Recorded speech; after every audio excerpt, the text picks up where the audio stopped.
Demon Slayer Season 3 Episode 2 is out, and it was a pretty good episode. Cause first we get to see Muichiro asking a key from a kid, but he didn't want to give it to him, so he was trying to take it by force, but suddenly then Tanjiro steps in and tried to stop him. But unfortunately he got down by the mist Hashira Takedo Muichiro, and then Muichiro felt something strange in the box and tried to see it.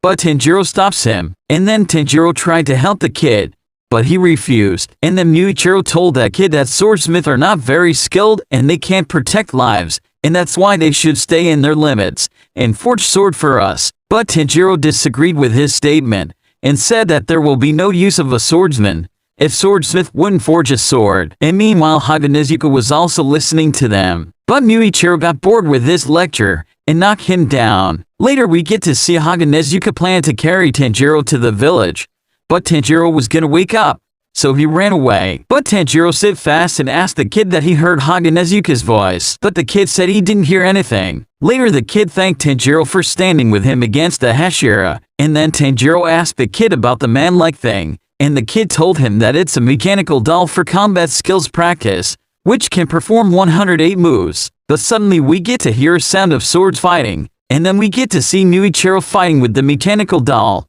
created by his ancestors, named Yoriichi Type 0. The kid also told Tanjiro that it was modeled on an actual swordsman, and also that he got 6 arms because without them it won't be able to replicate the actual speed of that swordsman. Tanjiro was so shocked to see it, and he also getting suspicious about the face, because he was getting a feeling like he saw that face before somewhere, and so he asked the kid about the real swordsman, but the kid said he didn't know much detail about him. He only knew that he was from Sengoku era, which was around 300 years ago, which shocks Tanjiro a lot. The kid told Tanjiro that it's created by his ancestors, and so if it get broken he won't be able to fix it, nor can make it another one, cause they're not that much skill, like their ancestors, and Tanjiro feels a little sad about it. But he was also shocked to see someone of his own age so skilled, and in a field of Hashira in such a younger age, which was truly magnificent. But then suddenly we get to hear that Muichiro is a descendant of the sun-breathing technique, which was said by Muichiro's Kasugai crow, and Tanjiro was not able to believe it, cause Muichiro was not using sun-breathing, but that made the crow angry, and she pinched him with her beak. But then Tanjiro remembers that he saw that face before in his dreams, but the crow didn't accept it, and said you're a fool, which makes Tanjiro sad. But the kid said it can be his inherited memories, which must have been passed through their family, which sounds crazy and creates hype. And then Tanjiro thanked him, and introduced himself, and asked the kid's name, and he said his name is Kotetsu. But then suddenly we get to see Muichiro breaking the guard of the doll, which makes Kotetsu sad, and he ran off. Then Tanjiro started to find him with his sense of smell, and found him and encouraged, and after that he finally able to make him more confident. Then they both were getting back, but then Muichiro passed by them, and said that his sword got snapped so he's taking the doll sword, and Kotetsu got shocked in fear, and ran back to see the doll, and Muichiro throw his sword and leaves.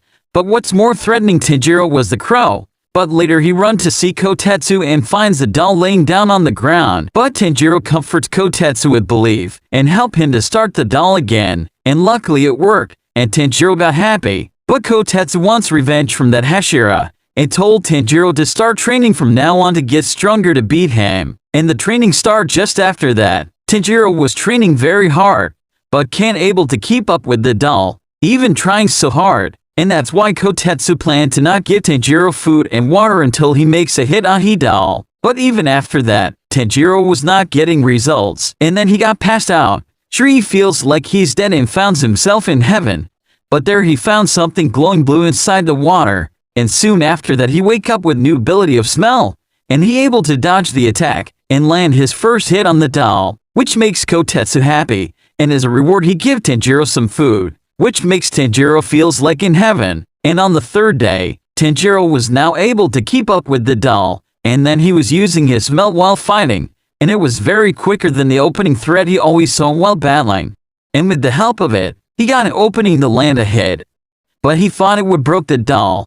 But Kotetsu said it's alright, go ahead and land a hit on him. And he also said that he will fix the doll, cause he want Tanjiro to become stronger than anyone, and he puts his belief into him, and Tanjiro finally able to hit a strike on the doll, and then the doll's head got break, and sword got out of him, which scared both Tanjiro and Kotetsu. And that sword was very old and suspicious. According to Kotetsu, this sword is more than 300 years old, which amazed Tanjiro. And the episode got end by another cliffhanger, and looks like we'll get to see the activities with that sword in the next episode, and there's a high chance that we'll get to see the Upper Moon battle in episode 3. So now let's hope for it. So yeah, that's all for this video guys. I hope you like it. Don't forget to join our Discord server, and also leave a like and subscribe to this channel. See you guys later.